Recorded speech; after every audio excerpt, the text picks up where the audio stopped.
So the aftermath of WWE TLC 2017 starts off with Kurt Angle coming out, getting a "You Still Got It" chant, and he talks Survivor Series. Now, the main thing about Survivor Series, of course, it's Raw versus SmackDown, and then it's champion versus champion. So he runs down that. Okay, so there will be no title defenses here as far as certain championships. Okay, alright. Raw versus SmackDown, who has the better champion of each brand, so on and so forth. Ambrose and Rollins will face the Usos. Jiz versus Corbin. What? Alexa versus Natalia. And of course the big one, Brock Lesnar versus Jinder Mahal. Okay. Yeah. I'm gonna most likely rant about that at another time. But, okay. So, who comes out? Of course, on cue, the losers for TLC. Well, most of them anyway. Jiz and company.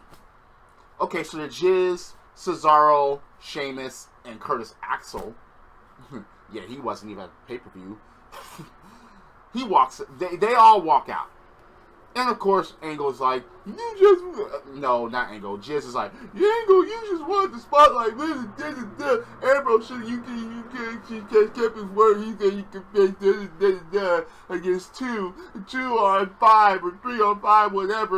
The range was out. You just had to come in, and it's all because of you. Blah, blah, blah, blah. It's funny how even when everything was still outnumbered, they couldn't get it done, and they couldn't even put on a match that was convincing enough to say that, okay, those 3 could be beat. You had Kane, you had Strowman, you had Sheamus and Cesaro, and you had Jiz. Jiz is the one that barely did anything in the match at all. All he did was basically try to direct traffic, give fucking orders, and try to not have the implosion happen between Kane and Strowman. And then they all jumped Strowman and put him in a dumpster truck. I mean, that's just, it's just garbage, you know. But after all the complaining that the Jiz did, they surround the ring.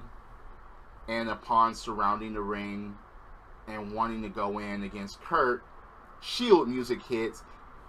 Ambrose and Rollins do their Shield entrance from the crowd, hit the ring.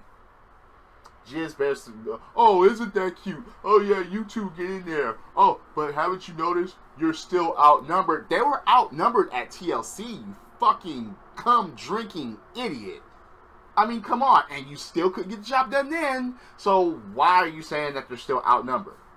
I mean, oh, you got Curtis Axel. Okay. Yeah, he's the freshest out of all of you. Yeah, he's still better than The Miz at that point. But still, it's just... But Kurt Angle's like, oh, wait. Not necessarily outnumbered. So he announces a match. He's like, oh, well, somebody, you know, came TLC and... Yeah, he decided to stay one more night. So there's going to be a 3-on-3 match. AJ Styles. So it'll be AJ Styles, Ambrose, and Rollins against Jizzard, Cesaro, and Sheamus. Okay.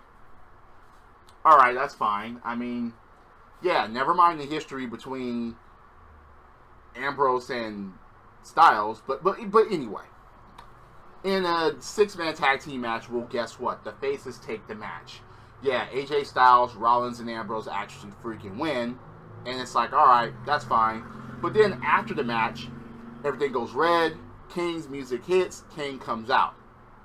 Kane actually gets into the ring when all 3 of the faces are still standing there. And then they get attacked from behind and the faces get jumped. Basically. I mean, that, it's like, damn, you know, I don't... I think it's just hilarious how the decline of everything just Okay, shit that just doesn't make sense just keeps happening here. You know, so you get rid of Strowman, the monster among men, and you replace him with Kane, who's basically on his way out. I mean, this is, but yeah, the faces get jumped and so on. So, all right. Then after that, Kane actually has the nerve to get on the microphone and talk about Strowman, and he's like, "Look, you know, heard about this guy named Braun Strowman, how he, you know, was taking out Roman Reigns constantly. He took out the Big Show, and yeah, he's the monster among men." All right. I know where he's going. I already knew where he was going with this because remember, this is the big red monster, the big red machine. And he's like, yeah, but when I saw him, you know, he basically calls him trash. He calls Strowman trash, and he's like, he's not impressed that he saw fear in him. And Kane is like, I am, and I will always be Raw's only monster. Okay, fine. And he's like, just like Braun Strowman, I want competition now, or else. Okay, so Kane's waiting. Finn Balor, not Demon Balor. Finn Balor comes out and they actually have a match. Why the fuck no Demon, for one? Number two, this is the part I don't understand. You have a great match between Finn Balor and AJ Styles the night before. But he comes out, he challenges Kane, and Kane beats him clean. You know, alright, look. Most of us actually do complain about the booking that WWE does. But this was just a big question mark and an explanation point of what the fuck. No, I didn't understand that. I didn't, look, a disqualification would have been nice, a countout would have been nice, but this motherfucker Kane actually pinned Finn Balor after 3 freaking chokeslams clean? I'm not hearing that at all. Look, no, that doesn't make any sense to me whatsoever. So, Kurt Angle actually talks with Shane O'Mac. Shane O'Mac actually shows up. They talk about the Survivor Series thing about Raw and SmackDown, and Angle kind of runs down Survivor Series as far as saying, hey, look, Raw has Strowman and Kane and Roman Reigns and all that. SmackDown, yeah, you have AJ Styles and you have Bobby Roode and you have Owens, you have Orton. So our stack is kind of above yours. Yeah, it went from thanking Shane for AJ Styles to that, and Shane is like, look, you're selling us short. You're disrespecting us and stuff. So yeah, a little confrontation went like that as far as talking to each other in the back. And remember, Shane and Kurt have history. I wonder if they're going to be in the fucking matches, respectively, at Survivor Series as far as their teams. Who knows? But, okay. Asuka versus Emma again. Okay, look. I can understand at the pay-per-view making it seem like Emma had a chance, but they do this again. And I'm like, alright, the novelty with Emma is over. So you should start building up Asuka now the way she should be. Alright, fine. Asuka never did really any squash matches in NXT. Yes, she had matches. She showcased herself. She let her enemies showcase, and she remained unbeaten, undefeated. Okay? But Emma is not going anywhere. Okay? Why was it Emma tonight? Why? Why couldn't it have been Dana Brooke in a squash match? I would have accepted that more. But you bring out Emma, and they actually have a back and forth match, but Emma taps out again. Oh, okay, that's fine. I don't know. So where does Asuka go from here? Oh, the Survivor Series maybe in a 5-on-5 women's match. I wonder if she's going to stay undefeated during that match. But Alexa comes out and she basically talks about Mickey and talks about the Survivor Series as far as facing Natalya. and calling her a cat lady and everything. And it's like, all right, fine. You know, she runs down Mickey more, you know, saying that she, you know, old folks home and all that. And I'm like, all right. Then she says she feels unappreciated. Alexa, that is. She's like, look, I feel unappreciated. She's like, I can't believe that, you know, you guys will cheer with AJ Styles and Finn Balor will stare at each other for about 5 minutes and you chant, this is awesome, but I feel I bust my butt and I'm unappreciated. And I'm like, okay. Yeah, Finn Balor versus AJ Styles was awesome. Your match was not. It just wasn't. It was an okay match. It was passable, but it wasn't awesome. No, it just wasn't. So she wants the crowd to shout to her, chant to her that she deserves it. Yeah, the "you deserve it" chant. She wanted that, and she wasn't getting it. She's like, yeah, I wanted to. I'm going to start a chant, and you're going to follow it like the sheep that you are. You deserve it. Nope, nobody did that.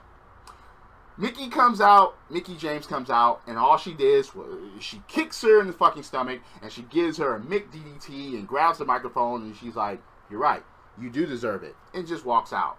Okay, so they're not done with each other, so, alright, that's fine. Ugh. So in the back, Kurt Angle summons Becky and Bayley. Not Becky. Why? That's funny because now I'm seeing a lot of Becky within Sasha Banks now, because Sasha is now going on that level as far as not being elevated anymore.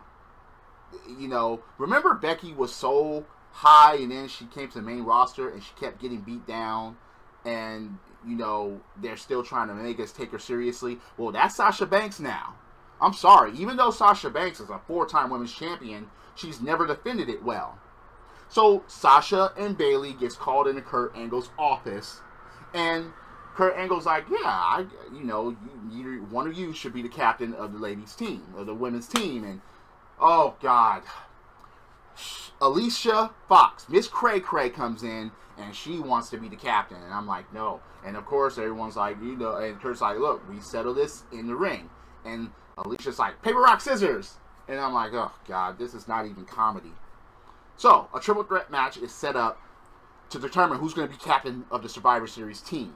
Where the fuck is Nia Jax? Oh, and before Alicia Fox actually leaves, and Kurt Angle's like, let me give you some advice. You know, to pin someone, you have to do that inside the ring because of what happened at TLC when she tried to pin Sasha outside the ring. So, Elias Sampson, the Elias Tonk Man, yeah, because of the guitar, I call him the Elias Tonk Man, wants an interrupted music performance, and there's technical difficulties during that. Oh, well, what do you know? Jason Jordan comes out, and they have a match.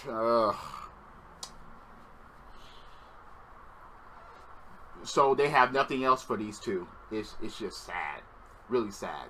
Oh, and Jason Jordan actually wins by disqualification when Elias basically El Kabonged Jason Jordan as Jason Jordan was charging him outside of the ring. He got the guitar and ding. That was basically it. And he kind of hit him on the arm. You can see the bruise forming on Jason Jordan's arm. So, all right. I mean, okay. Yeah. All right. Like it matters, because it's not like these two are even a part of Survivor Series, as far as I know. It's just sad, really. Really, really sad. So, Lesnar and Paul Heyman. For some reason, Lesnar doesn't have any side plates on the Universal title. He doesn't. It said WWE on it. It didn't have the Brock Lesnar back tattoo on the side plates. I didn't understand that. But you gotta love Paul Heyman. You do. You have to love Paul Heyman because of what he said. I mean, obviously he's the best talker. You know, that's just obvious right now. He's the best talker in the business in WWE. He is. And he actually was like, look, he runs down the point of the champion versus champion thing against Jinder Mahal. He's like, look, when I think about it, look, he's like, look, you're not even on Brock Lesnar. You're not on the level of Brock Lesnar. You're not on the same page as Brock Lesnar. You're not Brock Lesnar's equal. You're not even... I thought it was kind of funny how he was laying this out, because it's like, look, when I think WWE Champion, I think Bruno Sammartino, Hulk Hogan, Macho Man Randy Savage. I was just like, wow, okay. He's like, I don't think about Jinder Mahal. Actually, I would have said I don't think about The Miz. But Jinder Mahal is yeah. Jinder Mahal is above The Miz, but Jinder Mahal is kind of down there. He is, because he hasn't really proven anything. And he's like, look, you barely squeaked by Shinsuke Nakamura. You barely squeaked by Randy Orton. But remember, what happened to Randy Orton when Randy Orton went against Brock Lesnar? What happened there? And and Heyman kind of brought that up. He's like, look, you barely squeaked by these guys, and now you want to challenge Lesnar. And you're barely contending and losing sleep on how you're going to deal with a potential AJ Styles championship match. I mean, look, it's just... Okay, I'm going to rant about it another day, because I'm like, Jinder versus Lesnar. I mean, that just doesn't make sense to me, or just about anyone, except that, okay, they're both champions and so on and so forth. So, yeah. But you gotta love Heyman. You gotta love Heyman. I advise you, because I'm paraphrasing here, go and watch what he said about the whole Jinder Mahal situation, a Survivor Series. Just go watch and listen to that, because Heyman, once again, he put it down. So, Kalisto, okay, he says that, all right, how does he feel about losing the Intercontinental? Because, wait, the Intercontinental, it doesn't even fucking get defended. At least the Cruiserweight Championship does. How does he feel about losing the Cruiserweight Championship? I remember when the Cruiserweight Championship actually fucking meant something in wrestling. I mean, yeah, but this one, no. Just, He said, okay, Kalisto said physically he's fine, but he doesn't respect Enzo. He's like, it'd be different if I would have lost it against someone that I respected, and he doesn't respect Enzo. But now, tonight, is going to be Team Lucha. I'm like, oh no. There's going to be a 5-on-5. Fuck!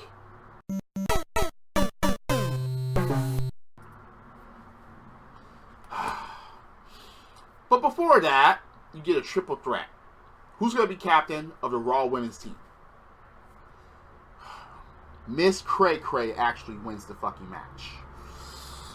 Ooh. I don't like that at all. I don't fucking like that at all. Yes, Bayley would have been like hugs for everybody. Sasha would have at least put it down. But Miss Cray Cray? Alicia Fox as captain of the Raw Women's team? There's a lot of things fucking wrong with that, okay? Especially because, she was even saying, I've been here the longest, doesn't fucking matter. You haven't done anything since then. Really? Not to make the impact that these other women have made. I mean, ooh. So, wow. Is Asuka going to be a part of this team or not? Or is Nia Jax? One of these ladies are going to be the odd one out. Remember, there's Emma, there's Asuka, there's Sasha, there's Bayley, there's Nia. Which one of those women will be the odd woman out because Alicia Fox is fucking captain of the team?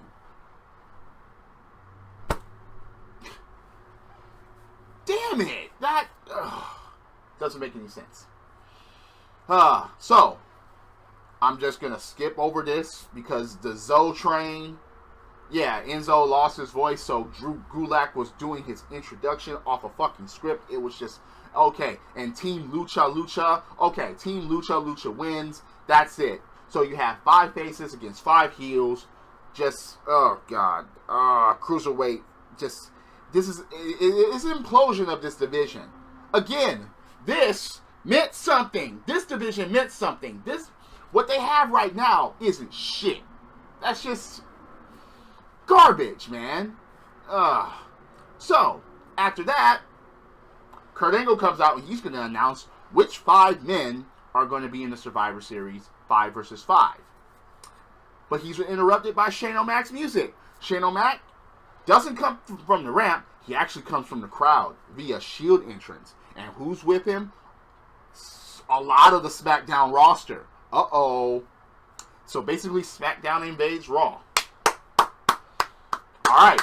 They surround the ring.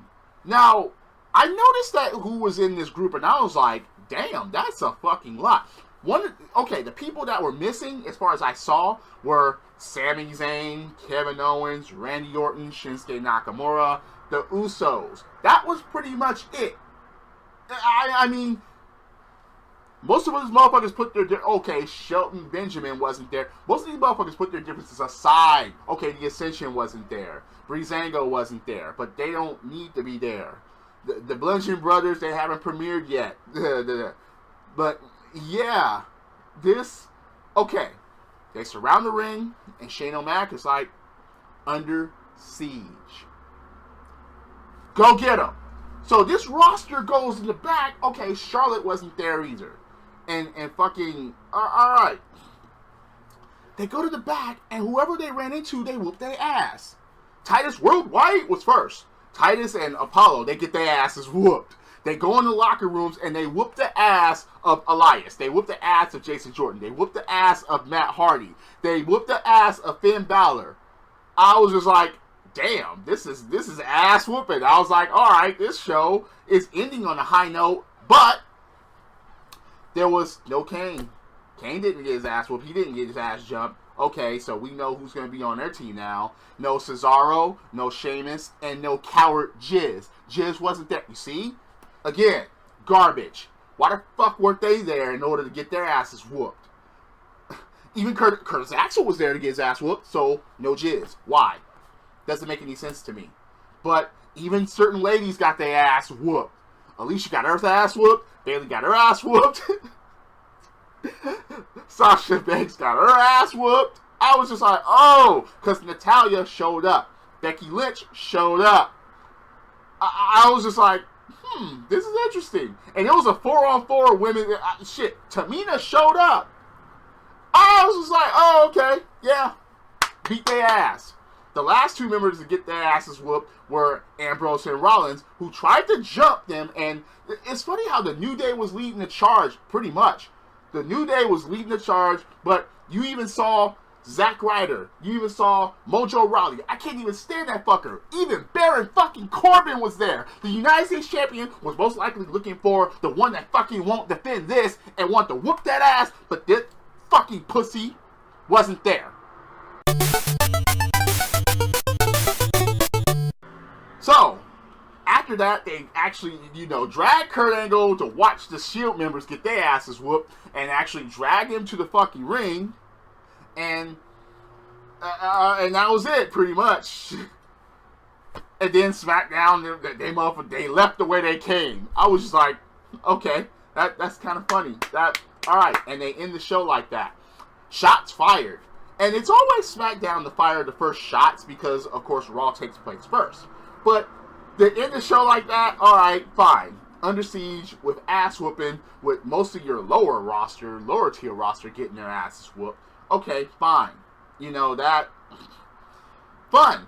Alright, alright. With a couple of exceptions, that was pretty fucking fun.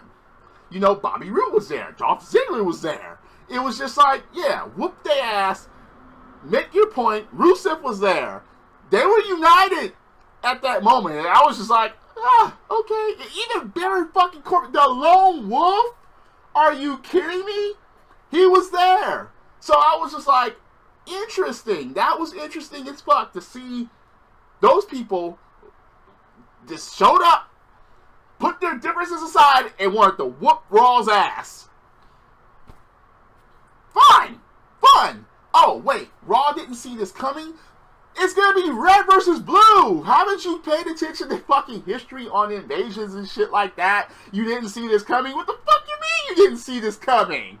Come on! Oh, it's still hilarious though, but that logic just kind of fucks things up. Anyway, they end the show like that. So, what did you think of the show? Do you think my opinions are full of shit? Do you agree or disagree with what I'm saying? Please leave a comment below. I would like to hear or read what you have. I'm always open for a debate about wrestling. Hit that like button, hit subscribe, set up those notifications. Just, at least the show ended on a high note for me, because the rest of the show was just like, Besides Paul Heyman talking, that was good. Kane beating Finn Balor makes no fucking sense to me. Oh, and Jiz, yeah, coward. Is Alicia Fox the captain of the fucking Raw team, women's team? That doesn't make any sense to me. Just, I don't know. Anyway, drop kicks, body slams, no motherfuckers over top rope, both feet hitting the floor, invading motherfuckers and whooping their ass. Even the ladies invading and whooping ass. Yes, that shit actually happened, and it was some good ass beatdowns, laying motherfuckers out. Yes, I'm a wrestling fan. This is the theme, and I'll see you later. Credits.